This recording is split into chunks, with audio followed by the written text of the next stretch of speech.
Hello friends, मैं अनुप्राज आप सबों का हमारे YouTube channel Jharkhand study centre पे स्वागत करता हूं।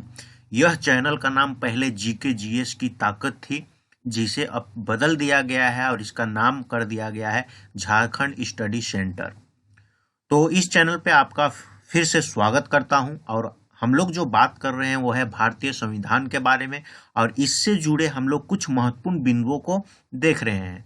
और ये वीडियो जो है ये भाग 4 है। इससे पहले हम लोग 3 वीडियो बना के इस चैनल पे क्या किए हैं, अपलोड किए हैं। अगर वह वीडियो आप अब तक नहीं देखे हैं तो उसका लिंक जो है वो डिस्क्रिप्शन पे दिया गया है, आप वहाँ पे जाएं और पहले वो वीडियो को देखें, उसके बाद ये वीडियो को देखें तो आपको ज़्यादा समझ में आएगा।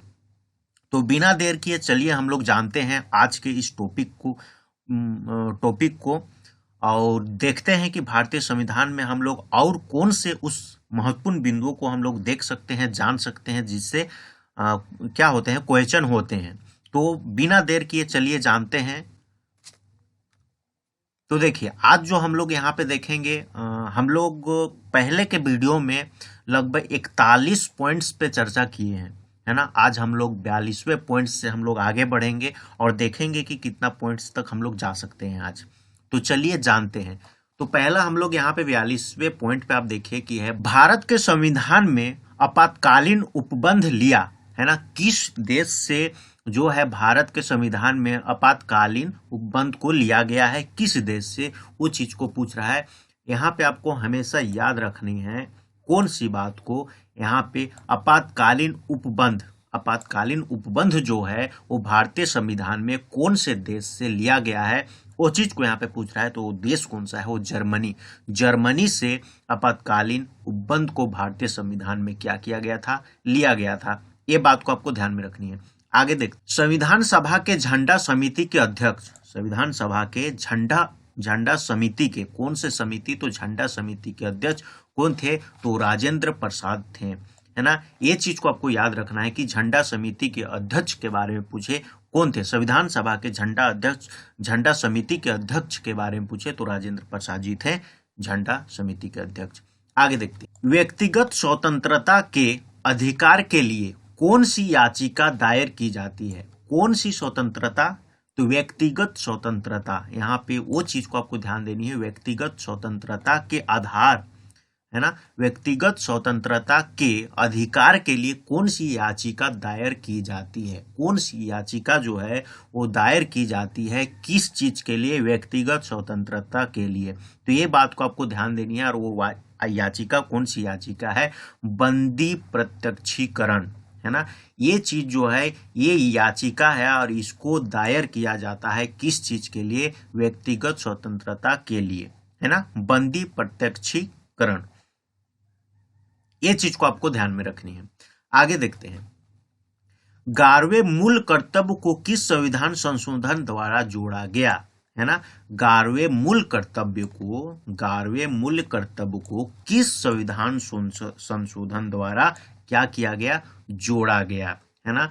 26वां संविधान संशोधन के तहत 11वें मूल कर्तव्य को संविधान में क्या किया गया था, जोड़ा गया था। ये बात को आपको याद रखनी है। यहाँ पे पूछ क्या रहा है, 11वें मूल कर्तव्य को किस संविधान संशोधन के द्वारा क्या किया गया था, जोड़ा गया था।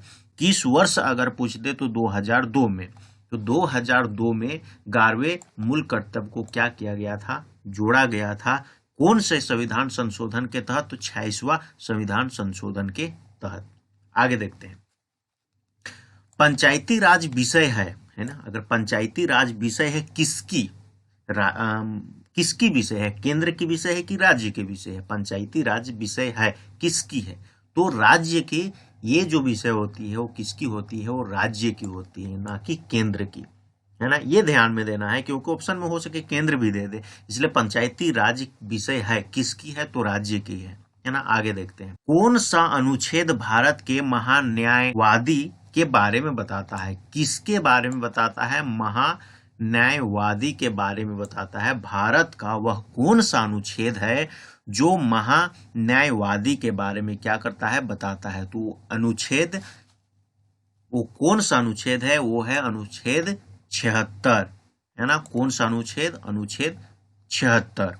ये चीज को याद रखना है कि अनुच्छेद 76 जो है वो भारत के किस चीज को बताता है, वो बताता है महान्यायवादी को बताता है। आगे देखते हैं, भारत का गणतंत्र कब लागू हुआ, है ना। हम लोग गणतंत्र दिवस जो बनाते हैं तो भारत का जो गणतंत्र है वो कब लागू हुआ था, है ना। तो वो लागू जो हुआ था वो कौन सा डेट था, 26 जनवरी 1950 को भारत का गणतंत्र क्या हुआ था, लागू हुआ था, है ना। ये बहुत ही कॉमन चीज है और लगभग बच्चों को इसके बारे में पता होना चाहिए, ये सब के बारे में पता होना चाहिए, लेकिन नहीं है। तो ये सब जो है वो बेसिक नॉलेज लोगों को पता होनी चाहिए और हमारा उद्देश्य यही है कि लोगों तक ये जो बेसिक नॉलेज है वो पहुंचे और लोग इसको जाने।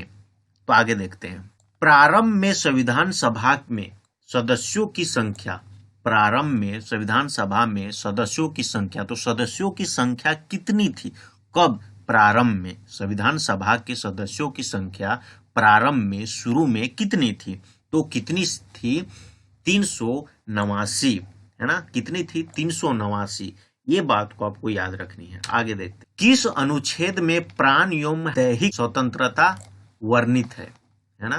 कौन सा अनुच्छेद है जिसमें प्राण एवं दैहिक वर्णित है। यहाँ पे दो चीज दिया है कि प्राण एवं दैहिक स्वतंत्रता वर्णित है और वो कौन सा अनुच्छेद है उसको पूछा है। और वो अनुच्छेद जो है वो अनुच्छेद 21 है। अनुच्छेद 21 में क्या चीज का वर्णित है, वो है प्राण एवं दैहिक स्वतंत्रता के बारे में क्या किया गया है, वर्णित किया गया है। ये चीज को आपको याद रखना है। आगे देखते हैं, दल बदल का संबंध किस अनुसूची से है। ये चीज को देखना है कि यहाँ पे अनुसूची पूछा है कि दल बदल का संबंध किस अनुसूची से है, तो वो अनुसूची कौन सी है, 10वीं अनुसूची। 10वीं अनुसूची से है। 10वीं अनुसूची से संबंध जो है वो कौन सा संबंध है, दल बदल का। दल बदल का संबंध किस अनुसूची से है, तो 10वीं अनुसूची से है। आगे देखते हैं, संविधान संशोधन सबसे पहले किस वर्ष हुआ, है ना। संविधान तो बन गया, है ना, संविधान लागू भी हो गया, लेकिन उस पर संशोधन किया गया और सबसे पहले जो संशोधन हुआ वो किस वर्ष हुआ, तो वो हुआ 1951 ईस्वी में, है ना, 1951 ईस्वी में। ये बात को आपको याद रखनी है। आगे, उपराष्ट्रपति का पद कहां से लिया गया, कौन सा देश से उपराष्ट्रपति का पद जो है वो लिया गया और भारत में भी उपराष्ट्रपति अब क्या होते हैं। तो कौन सा देश है जहां से लिया गया था, वो अमेरिका। अमेरिका से हमारे देश में भी क्या किया गया कि उपराष्ट्रपति का पद को क्या किया गया, लिया गया था। आगे देखते हैं, संविधान सभा की प्रारूप समिति का गठन, संविधान सभा की प्रारूप समिति का गठन किस वर्ष किस दिन हुआ था, तो हुआ था 29 अगस्त 1947 को, है ना। प्रारूप समिति, है ना, संविधान सभा के प्रारूप समिति का अगर गठन पूछ दे तो कब हुआ था, 29 अगस्त 1947 ईस्वी को। आगे, संविधान सभा का पहला अधिवेशन कहाँ हुई थी, है ना। संविधान सभा का पहला अधिवेशन जो है वो कहाँ हुई थी, वो दिल्ली में हुई थी। आगे देखते हैं, भारतीय संविधान में अध्याय, हमारे भारतीय संविधान में कुल कितने अध्याय हैं, तो कितने हैं, 22। आगे, भारत के राष्ट्रीय ध्वज को मान्यता कब मिली, हमारे जो ध्वज हैं, हमारे जो भारतीय ध्वज हैं, राष्ट्रीय ध्वज जो हैं, उसको मान्यता कब मिली थी, तो 22 जुलाई 1947 ईस्वी को, 22 जुलाई 1947 ईस्वी को। और ये बहुत ही बेसिक चीज है, लोगों को इसके बारे में पता होना चाहिए, लेकिन आज के बच्चों को इसके बारे में पता नहीं है कि हमारे राष्ट्रीय ध्वज को मान्यता कब मिली थी। तो कब मिली थी, 22 जुलाई 1947। ये सब बहुत ही बेसिक, बहुत ही कॉमन चीज है, ये लगभग लोगों को पता होनी चाहिए, 99.9% को पता होनी चाहिए। लेकिन आज के बच्चे को ये सब के बारे में कोई नॉलेज ही नहीं है, क्योंकि सब के बारे में पढ़ाई ही नहीं होता है स्कूल पे।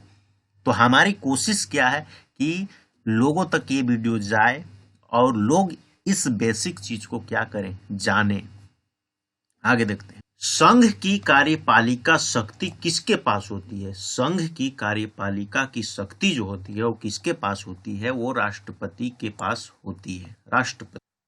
तो उम्मीद करता हूं कि आपको आज की वीडियो अच्छी लगी होगी। अगर अच्छी लगी है तो वीडियो को लाइक कीजिए, अपने दोस्तों के साथ शेयर कीजिए। अगर अब तक आप इस चैनल को सब्सक्राइब नहीं किए हैं तो नीचे दिख रहे सब्सक्राइब बटन पर क्लिक करके सब्सक्राइब कर लीजिए और बगल में दिख रहे बेल आइकन पे क्लिक करके ऑल पे क्लिक। इससे जब भी इस चैनल पे वीडियो अपलोड की जाएगी उसका नोटिफिकेशन आपको जाएगा और उस वीडियो का आप आनंद उठा सकते हैं। तो आज के लिए इतना ही।